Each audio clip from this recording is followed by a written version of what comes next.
दोस्तों, कहते हैं ना कि सांप के मुंह में छुछुंदर हो तो वो ना उसे निगल सकता है और ना उसे उगल सकता है, क्योंकि दोनों ही हालात में उसकी मौत तय होती है।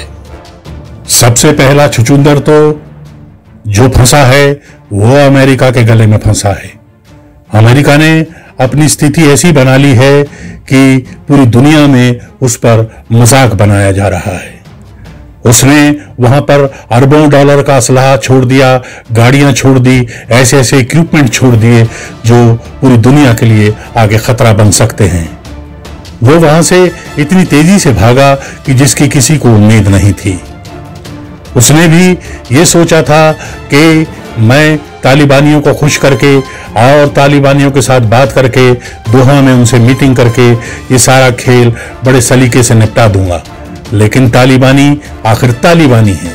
उन्होंने उन्हें 31 अगस्त का अल्टीमेटम देकर यह बता दिया कि तब तक आप हमारी धरती, हमारी जमीन, हमारे अफगानिस्तान को छोड़ दें, और अमेरिका भी दुम दबाकर वहां से भाग निकला। अमेरिका के मुंह में जो छुछुंदर फंसा हुआ था वो पिछले 20 साल से फंसा हुआ है। जब से उसने बिन लादेन को मारने और अलकायदा, जिसे दाइश भी कहते हैं, उसको मारने की, खत्म करने की कोशिश अफगानिस्तान की जमीन से की थी, 9/11 के बाद, पूरा किस्सा खत्म होने के बाद वो यहां फंसा रह गया, क्योंकि उसकी लड़ाई, उसकी जंग यहां पर जारी रही। किसी न किसी रूप में उस पर हमले होते रहे। ऐसा छछुंदर उसके गले में फंस गया जो ना उगला जा रहा था, न निगला जा रहा था। आखिर ट्रंप के वक्त पर इसका फैसला किया गया कि अब अफगानिस्तान की जमीन को छोड़ देना चाहिए, और जो बिडेन के टाइम पर यह काम कर दिया गया। अमेरिका ने एक ऐसी गंदी राजनीति यहां पर चली जिससे उन्होंने जलता हुआ, सुलगता हुआ और खून से लथपथ अफगानिस्तान पीछे छोड़ दिया। आज यही हाल रशिया, चाइना और पाकिस्तान का हो चला है।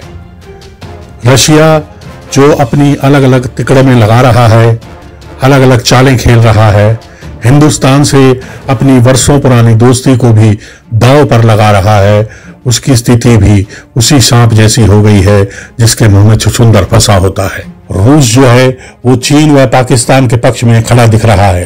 सोमवार को संयुक्त राष्ट्र सुरक्षा परिषद की बैठक में रूस ने भारत के आग्रह को नजरअंदाज कर चीन का साथ दिया और अफगानिस्तान के हालात पर जारी प्रस्ताव पर भागीदार नहीं बना। रूस अमेरिकी सेना की वापसी के बाद इस बात से चिंतित है कि कहीं तालिबान उसके पड़ोसी मध्य एशियाई देशों में आतंकी गतिविधियों को न बढ़ा दे।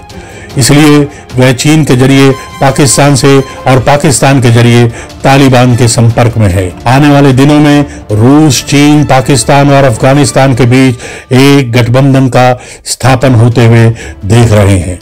रूस जो पल पल अपने पैंतरे बदल रहा है, वह भी धीरे धीरे विश्व में और ज्यादा अलग थलग पड़ता जा रहा है।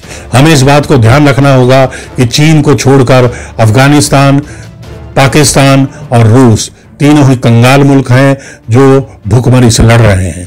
इन तीनों का गठबंधन होना एक सहज प्रक्रिया भी है।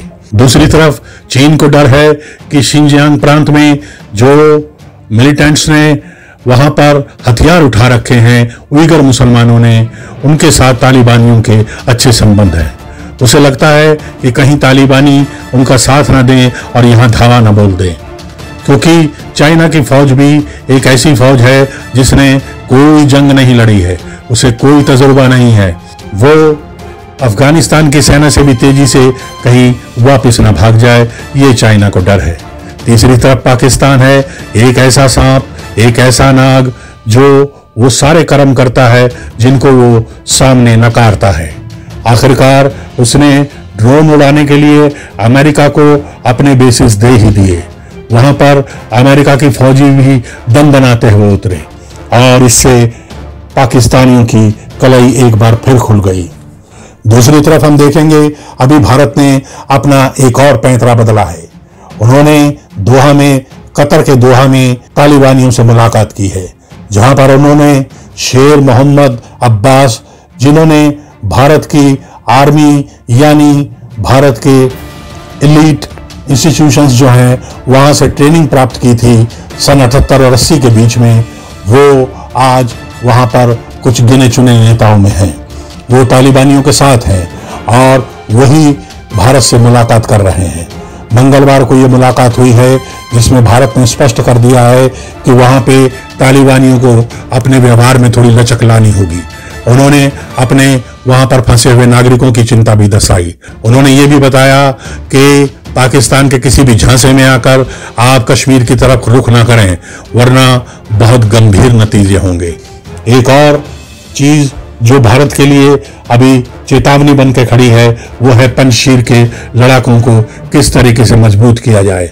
वहां तजाकिस्तान ने उनको रसद पहुंचाना, असला पहुंचाना, ये काम तो शुरू कर ही रखा है। अब वहां पर अमरुल्लाह सालेह ने कनाडा को एक खुला पत्र लिखकर ये मांग भी की है कि वो यहां से भले ही अपने सैनिक वापस ले जा चुके हैं, अपना आभार हम इसके लिए प्रकट करते हैं कि उन्होंने इतने साल यहाँ अफगानिस्तान की सेवा की, लेकिन वो चाहते हैं कि उन्हें मान्यता ना दी जाए और यहाँ पर जो पंजशीर में लड़ाके लड़ रहे हैं उनकी मदद की जाए, उनका मुद्दा पूरे विश्व पटल में उठाया जाए। कनाडा ने भी इसके संकेत जो है सकारात्मक दिए हैं। तो दोस्तों, देखते हैं दिन पे दिन किस तरह से पंजशीर के लड़ाके तालिबानियों को ढेर करते हुए इस लड़ाई को अंजाम तक पहुंचाते हैं। और आगे हमें यह भी देखना होगा कि अफगानिस्तान किस करवट बैठता है, क्योंकि तालिबानियों पर भरोसा करना ऐसे ही है जैसे अपने कमरे में सांप को पालकर, सांप को रखकर अपनी रखवाली करवाना। तो दोस्तों, हम सब मिलकर एक एक पल पर नजर रखेंगे और आप तक नई से नई खबरें और नए से नए तथ्य पहुंचाते रहेंगे। जय हिंद, जय भारत, वंदे मातरम।